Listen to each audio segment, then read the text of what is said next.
We're continuing to see storms move across the area this morning, getting a little bit more scattered, and this leading edge on the southern end starting to intensify just a little bit, really just some of the heavier rain and seeing more of that lightning kind of concentrating on the southern edge of this system as well. So this is what we're going to be dealing with for at least the next few hours. Still kind of seeing some redevelopment on the southern and western edge, so that's why we're going to have it linger for at least some portions of the area as the morning goes on.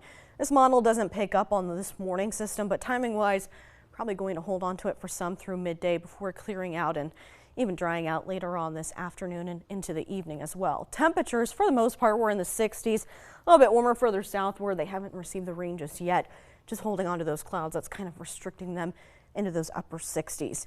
Should get rid of the rain, holding on to a few clouds early on, again clearing later, but low, maybe mid 80s at best, still pretty close to average later on this afternoon. Winds will pick up for some, maybe upwards of 15 to 20 miles an hour. Holding on to some breezes for the southern half of the area tonight, and still getting those winds to pick up tomorrow, but eventually we do get a front that'll move through. Of course, bringing in cooler air behind it, but a chance for some storms heading on into tomorrow night. Upper 60s, maybe low 70s.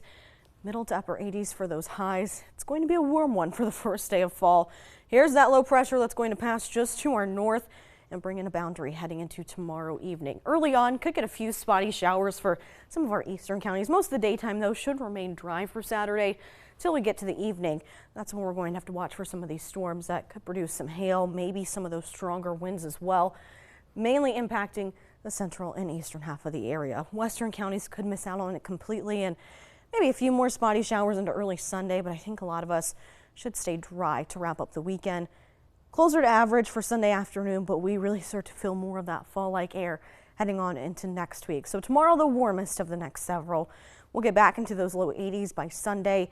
Overnight lows will drop back down into the 50s. Highs for most of next week may not even leave the upper 70s. Not only that, we should hold on to dry conditions and also see a lot more sunshine heading through most of next week as well.